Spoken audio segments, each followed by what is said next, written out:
Jira tokko ajandaa siyaasaa fi qaamolee siyaasaa kan duuba jiran jennee fudhachuu dandeenya. Warri kan bira warra amantaa jala dhokatan garuu ifatti amantaa kana jennee jedhanii himachuu warra hin dandeenye.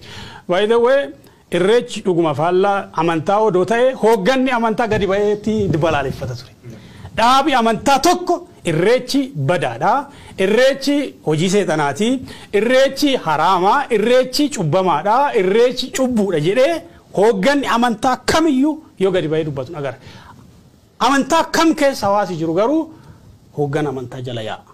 So haga yoonaatti qaamni amantaa hoogganu. Dhaabi amantaa kamiyyuu irreecha yoo busheessu, irreecha yoo balaaleffatu hin agarre. Irreechi yoo sheekh. Irreechi. Irreechi waaqeffata akka. Waaqeffata isaan ammoo aadaa teenya jenni. Ka sheexaanaatiif san. Ka sheexaanaatiif. Sheexaanaatiif. Bakka waan qabu jaa'u gabeelleen wal irkannoon isaanii. Kana maqaan saarummaadhaatiin. Irreecha hundumattuu ni diin sheexaanaati jechuudha. Diin sheexaanaati. Diin gaafatu yoo sheexaanni hoggaa rabbiin darbe. Fuuldura dhaabbatee niin jallisaan jeessan waaqeffataadha jechuudha. Yaanummaan sa'aatuu bilisummaa chiirkanna jennaan islaamummaarraa bilisummaa dhabee bilisummaa chiir barbaanne jennaan adoo chinne qinuu islaamummaan keessaa baate jechuudha. Laa ilaaha illallah asumattuu kafre jechuudha. Asumattuu jechuudha. Sani waan sheexaanii baaseef. Waan sheexaanii baaseef. Asuma qabsuma yeroo hordofne yeroo hordofne qabachee maal. Majida yeroo hordofne. Yeroo hordofne. Nuti Oromoo guddifnaan kijibaan himan jechuudha. Ayyee. Wanni nuti dhayneef amantii Oromooti. Amantii Oromoodhaa ta islaamummaadhaa fi kiristaanitti rakkise san kaafnaaf waan juunu himan jechuudha. Munkara kaa waan jibbamu takka hokkuma dhaggeessi dubbatta. Ayyee. Bakka takka dubbatte ol bootee sodaasees.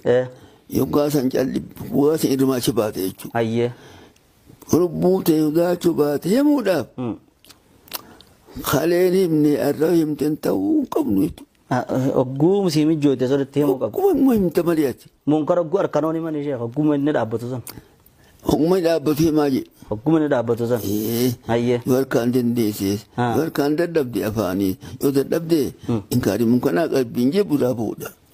Warra ja'u jira maarra deddeebitanii amma tokko himtanii maal irra deddeebitanii gurra nama duuchitanii namni isin jaja osa warra ja'u faadhaa jira. Lakkee sallaan. Kitaabaan qaree jeefa. Sallaan. Warra keessa jirtu jechuudha. Waan sadii keessa jira. Waan santu keessa jira jechuudha. ኢሬቻ ምንድን ነው? ባህላዊ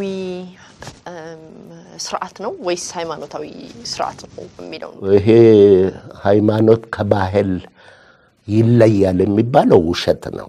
ኦሮሞ ሃይማኖት የለውም ኢሬቻ ባህል ነው ብሎ ያወራሉ ብዙ ሰዎች። አሁን ጥምቀት ምንድነው? ጥምቀት ሪቹዋል አይደለም እንዴ? ነገር ግን ይሄን እምነት የባህላዊ እምነት ነው ኢሬቻ የሚሉ እኮ የኦሮሞ ተወላጆች ራሳቸው አሉ አይደለም? ውሸታቸው ነው። ምን ያውቃሉ? ኦሮሞ ነኝ እያለ ኦሮሞን እየዞረ ኦሮሞን የሚያንቋሽ ስንት ኦሮሞ አለ። ክርስትና ባህል አይደለም እንዴ? እስልምና ባህል አይደለም እንዴ? ከየት ይመጣል? ኢሬቻ የሃይማኖታዊ በዓል ነው። ኢሬቻ ሃይማኖታዊ በዓል ነው ብለን ካልን የምስጋና ቀንም ነው ተብሎ በኦሮሞ ህዝብ ዘንድ ይታወቃል። እኔ ኢሬቻ ምስጋና ነው ብዬ አላውቅም። ብዙ ሰዎች አዋቂ ነን ለመባል እየዞሩ ይሄ ኦሮሞ ምስጋና የሚያቀርብበት ነው፣ ኦሮሞ እንዲህ የሚያደርግበት ነው። ማንን ጠይቆ ነው ምስጋና ነው ብሎ የነገራቸው? እኔ ኢሬቻ ምስጋና ነው ብዬ አላውቅም። ኦሮሞ የራሱ የሆነ ኮስሞሎጂ አለው። ከመጽሐፍ ቅዱስ የተለየ ከቁርአን የተለየ የራሱ የሆነ ሚቶሎጂስ አሉት። ክሪኤሽን ሚት አለው። ሌላውን ክርስትናም በይው እስልምናም በይው የራስሽን እምነት አጋነሽ ከክርስቶስ የተሰጠ ነው ከነቢዩ መሐመድ የተሰጠ ነው ብትይ ምንም ለውጥ የለውም።